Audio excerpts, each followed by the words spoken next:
جن کا نام خضر تھا، کہا کہ جو علم اللہ کی طرف سے آپ کو سکھایا گیا ہے، اگر آپ اس میں سے مجھے کچھ بھلائی کی باتیں سکھائیں تو میں آپ کے ساتھ رہوں۔ خضر نے کہا کہ تم میرے ساتھ رہ کر صبر نہیں کر سکو گے، اور جس بات کی تمہیں خبر ہی نہیں اس پر صبر کر بھی کیسے سکتے ہو؟ موسیٰ نے کہا اللہ نے چاہا تو آپ مجھے صابر پائیے گا، اور میں آپ کے ارشاد کے خلاف نہیں کروں گا۔ خضر نے کہا اگر تم میرے ساتھ رہنا چاہو تو شرط یہ ہے مجھ سے کوئی بات نہ پوچھنا جب تک میں خود اس کا ذکر تم سے نہ کروں۔ تو دونوں چل پڑے، یہاں تک کہ جب کشتی میں سوار ہوئے تو خضر نے کشتی کو پھاڑ ڈالا۔ موسیٰ نے کہا کیا آپ نے اس کو اس لیے پھاڑا ہے کہ سواروں کو غرق کر دی؟ یہ تو آپ نے بڑی عجیب بات کی۔ خضر نے کہا کیا میں نے نہیں کہا تھا کہ تم میرے ساتھ صبر نہ کر سکو گے؟ موسیٰ نے کہا کہ جو بھول مجھ سے ہوئی اس پر مواخذہ نہ کیجیے اور میرے معاملے میں مجھ پر مشکل نہ ڈالیے۔ پھر دونوں چلے، یہاں تک کہ رستے میں ایک لڑکا ملا تو خضر نے اسے مار ڈالا۔ موسیٰ نے کہا کہ آپ نے ایک بے گناہ شخص کو ناحق بغیر قصاص کے مار ڈالا، یہ تو آپ نے بری بات کی۔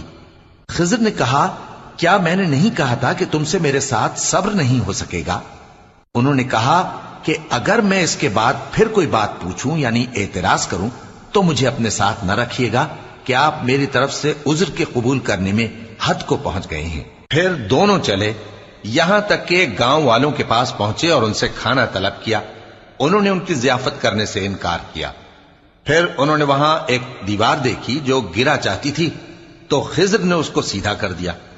موسیٰ نے کہا کہ اگر آپ چاہتے تو ان سے اس کا معاوضہ لے لیتے تاکہ کھانے کا کام چلتا۔ خضر نے کہا کہ اب مجھ میں اور تم میں علیحدگی، مگر جن باتوں پر تم صبر نہ کر سکے میں ان کا تمہیں بھید بتائے دیتا ہوں کہ وہ جو کشتی تھی غریب لوگوں کی تھی جو دریا میں محنت کر کے یعنی کشتیاں چلا کر گزارا کرتے تھے، اور ان کے سامنے کی طرف ایک بادشاہ تھا جو ہر اچھی کشتی کو زبردستی چھین لیتا تھا، تو میں نے چاہا کہ اسے عیبدار کر دوں تاکہ وہ اسے غصب نہ کر سکے۔ اور وہ جو لڑکا تھا اس کے ماں باپ دونوں مومن تھے، ہمیں اندیشہ ہوا کہ وہ بڑا ہو کر بد کردار ہوگا تو کہیں ان کو سرکشی اور کفر میں نہ پھنسا دے، تو ہم نے چاہا کہ ان کا پروردگار اس کی جگہ ان کو اور بچہ عطا فرمائے جو اخلاقی پاکیزگی میں بہتر اور محبت میں زیادہ قریب ہو۔ اور وہ جو دیوار تھی سو 2 یتیم لڑکوں کی تھی جو شہر میں رہتے تھے، اور اس کے نیچے ان کا خزانہ دفن تھا، اور ان کا باپ ایک نیک آدمی تھا۔ تو تمہارے پروردگار نے چاہا کہ وہ اپنی جوانی کو پہنچ جائیں اور پھر اپنا خزانہ نکالیں۔